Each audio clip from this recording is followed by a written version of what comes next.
Welcome heroes and villains to the Fjuke Enterprises YouTube channel. I'm your host Fjuke, and today we are continuing conversation with Fjuke.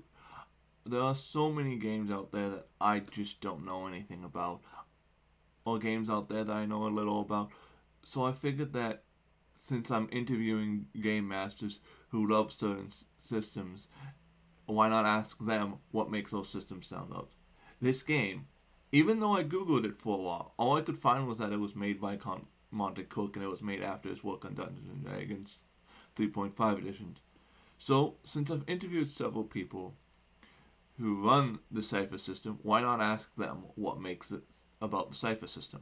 So I've reached out to both halves of Angel Citadel to answer my questions and help me understand what exactly is the Cypher system. As I just stated, my guests are both halves of Angel Citadels, but this is the opportunity to introduce themselves further if they so wish.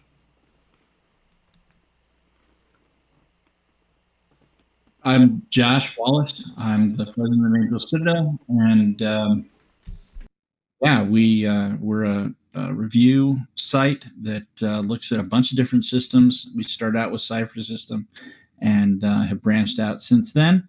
And we offered GM and player advice and product reviews and do live plays and things like that. So we're all about role playing games. We love them. They're what brought us together, and we want to spread the joy. I'm Joanne Wallace, his wife, and I'm considered the angel of Angel Citadel. I typically help keep the site itself running as backup, and I'm the one that tries to reach out to people and talk to them about the games and get advice from them. How would you, in your own words, describe the Cypher system? The Cypher system is a system, genre agnostic game. In other words, you can use it to play fantasy, you can use it to play cyberpunk, you can use it to play western, you can use it to play romance if you want. It'll handle anything you throw at it, and it's a toolbox building block kind of a game. So you've got set pieces for combat and skills and things like that you mix and match and apply to whatever situation you've got going on. So, for instance, the idea of using cyberware doesn't really apply necessarily in a Western, so you just kind of throw that piece out, and the system itself doesn't lose anything.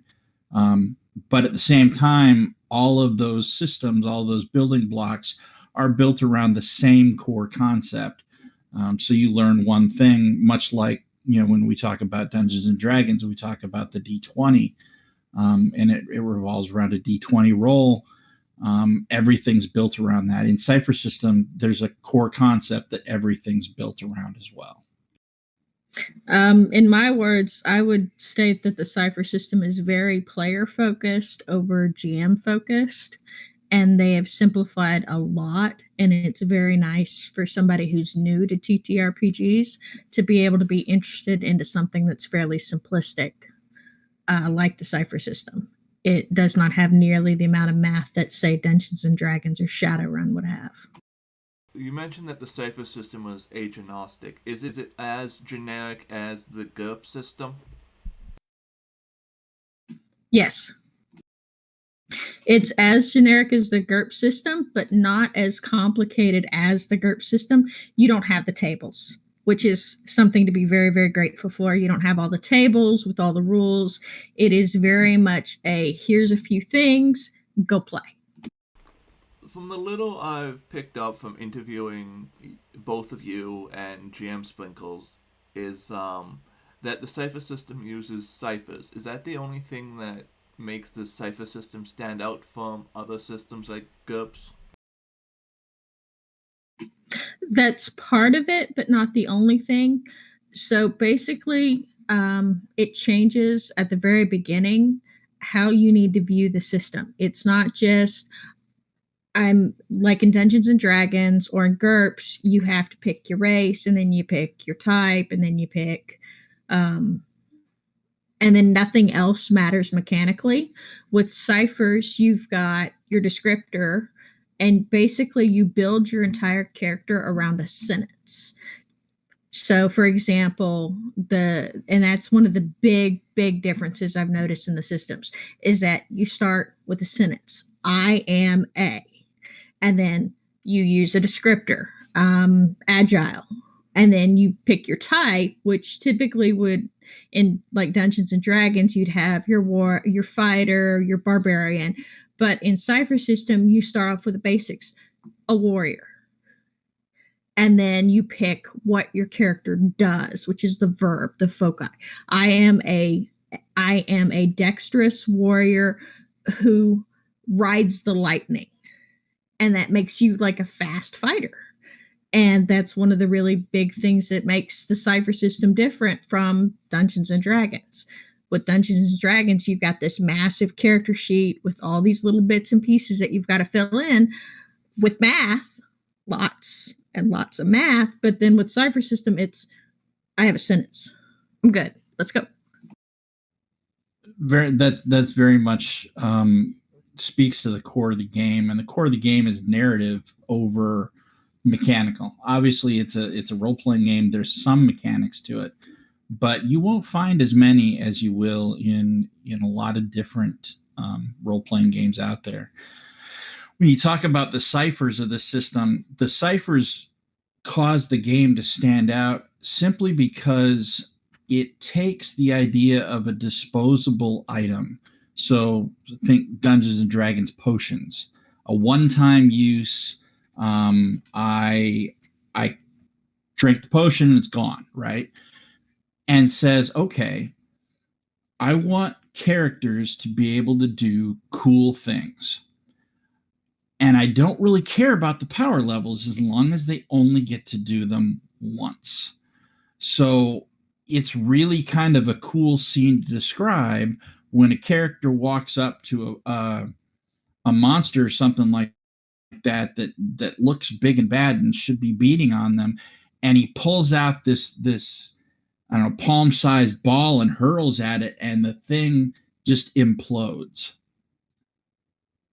And they bypass this obstacle, and it's you did this really cool thing, but you can only do it once, and then you get another cipher, and so you have to try and figure out how to plug these different cool things that you can do into creative solutions, and it kind of de-emphasizes necessarily combat and plays up creative problem solving. And that's another thing that the ciphers tend to do, because most of the time what happens is when you find a cipher, it's random. It's rolled on a table, right? And you can only carry so many ciphers at a time.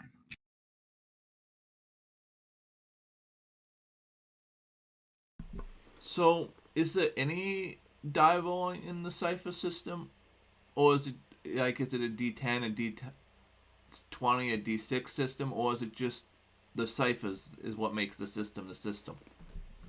The cipher system is a D20 system, but it's different than other D20 systems. So typically in a D20 system, and I'm looking at Dungeons and Dragons, but you don't have to.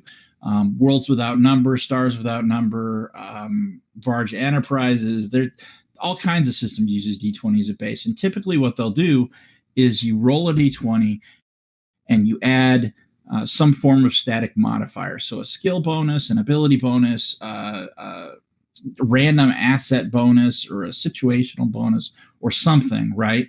And you build this number and compare it to a target number. Cypher system looks at it a little bit differently. It says to the GM, much like a survey, okay, rate this obstacle, a skill, a task, a monster, an NPC, something. Rate this obstacle on a scale of 1 to 10. And we've all done that before. How difficult is this? You take that number and you start talking about it with your players then. How can you affect this skill? So let's say I need to scale the wall of a building, and it's night and it's raining, and so the difficulty of that might normally be 4, but since it's night and it's dark out and it's raining, we're going to bump that up to a 5. But my character is trained in climbing, and so now that's back down to a 4. And he's got a climbing kit with rope and a grappling hook, and now that's down to a 3. Okay. When you're all done having that conversation, you settle on the final target number. You multiply that number by 3, and that's your target number for a D20 roll. So in this case, if we're down to a 3, your target number is 9. I have to roll 9 or better on a D20, and you do whatever it is that you're going to do.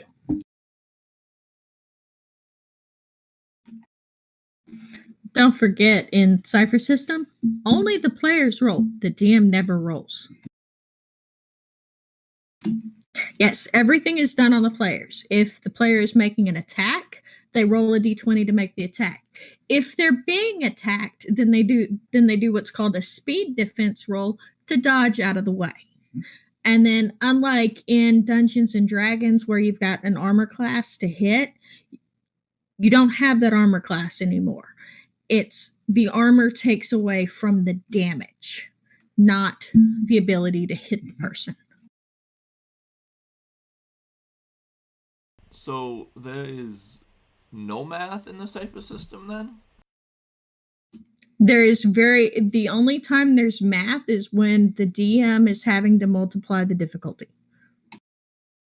The rest of the time, there's no math. It's just, all right, so your target number is going to be a 3, so your difficulty is 9. You've got to beat a 9 on a d20.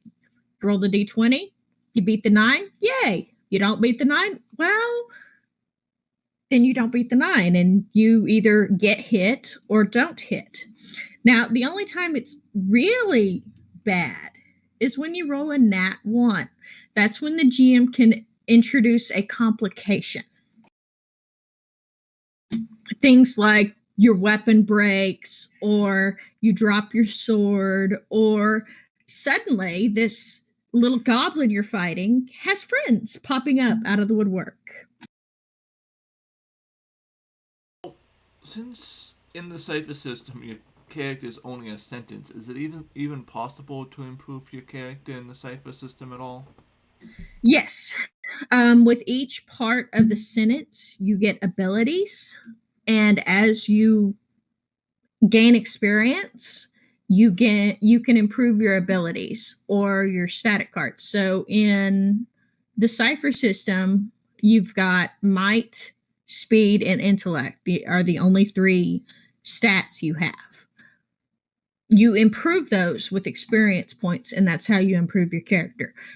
You don't tier up quickly, but you can improve your character quickly. It costs you 4 experience points, and typically my players have gotten 2 to 2.5, 2 to 3 experience points per session, depending on how the session goes. But I've also been told I'm a generous GM, so... Yeah, very much so. How fast this plays and how quickly your characters advance is very much narratively controlled, right? So if it feels right for the story and your characters are going through a lot and overcoming different obstacles quickly, you can be passing out XP, real quick, and they can start tearing up fast. If they want to spend a lot of time going into town and role playing and developing NPC interactions and things like that, slow it down some. It kind of goes with how everybody feels about the story. And that's where that narrative focus comes in, is it says, all right, this is what's important to this particular game, this particular group. And so we're going to do that.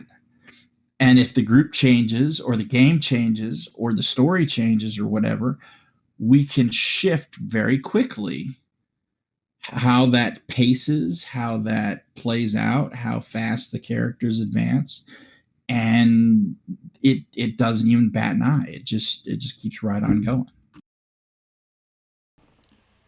So it sounds like it would be very hard to actually have a character die. I'm only asking this question because there are games like Traveler that have you can die in character death.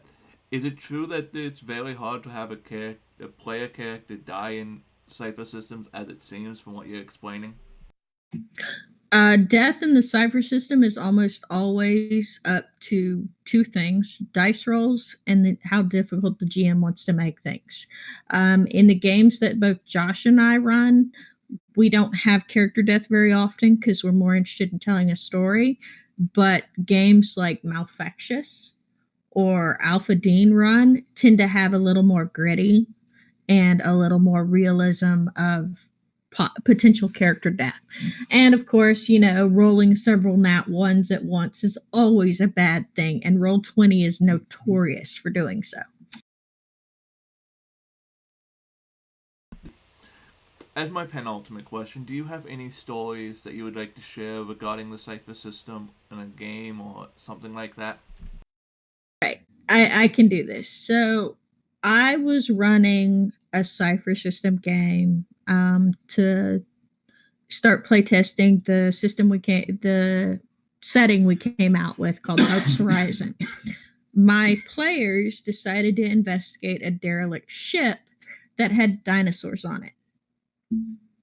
Because a la Jurassic Park, because I just watched Jurassic Park. So they decided that they were going to investigate the ship, and they came across a very massive dinosaur and decided instead of trying to fight it and kill it, they would befriend it. So one of them managed to wrap a Cypher in a wad of meat and throw it to the creature. And what the Cypher did, it was a shrink Cypher. So it shrunk this massive T-Rex almost creature down to the size of a dog. And then they started feeding it and making it their friend. I was not a happy camper because it was supposed to eat them all. But he rolled a nat 20, so I rolled with the story. So I ran a Numenera game once where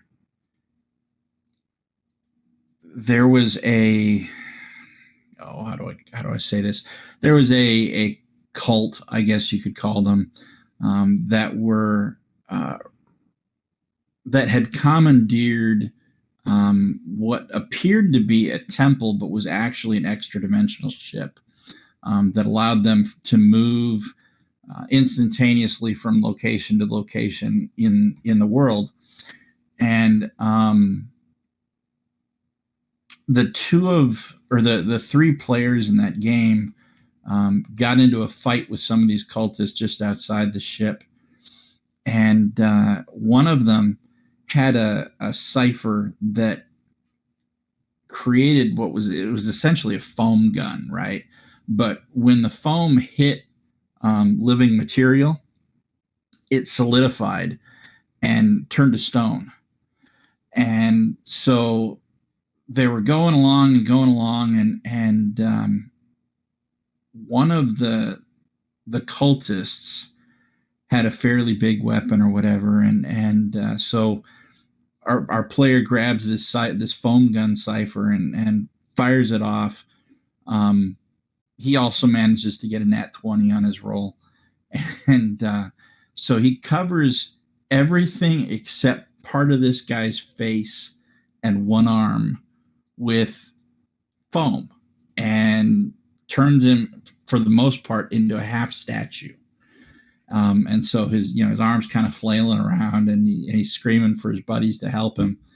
And he had a key that let them into this spaceship that they later abandoned. I was gonna have them take it, but they opted to make peace with the cult and leave, and so they ended up having to do something else to be able to get around quickly. But yeah, the image of this dude half covered in foam and then turning to stone and kind of flailing around was kind of funny.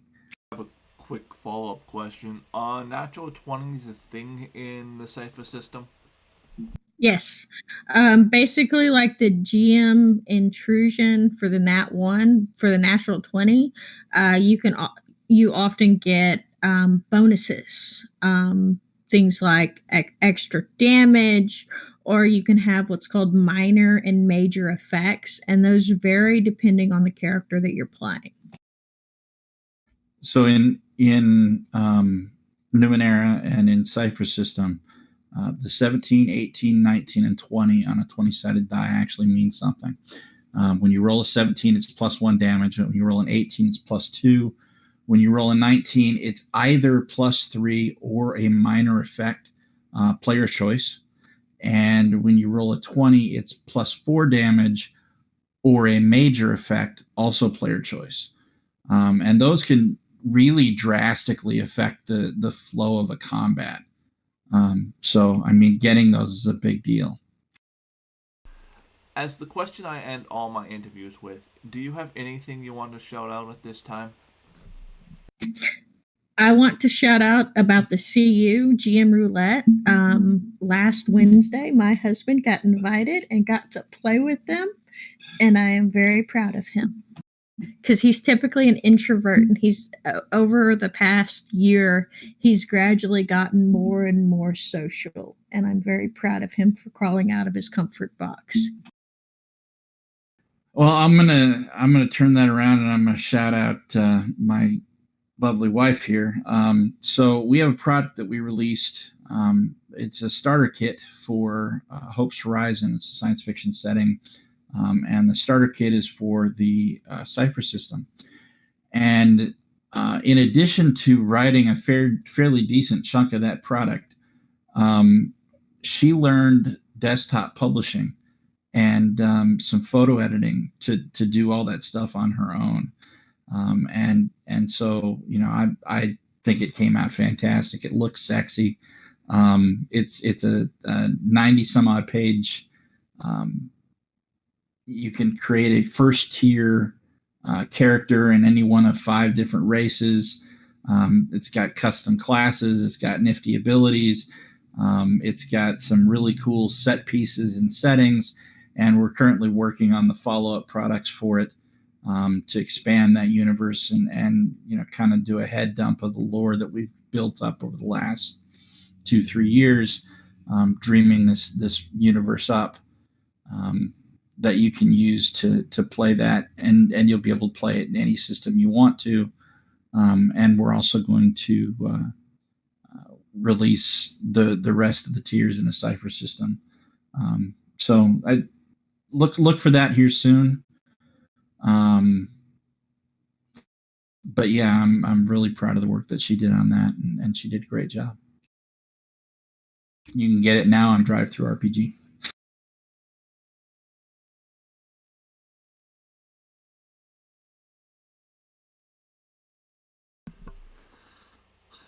Well,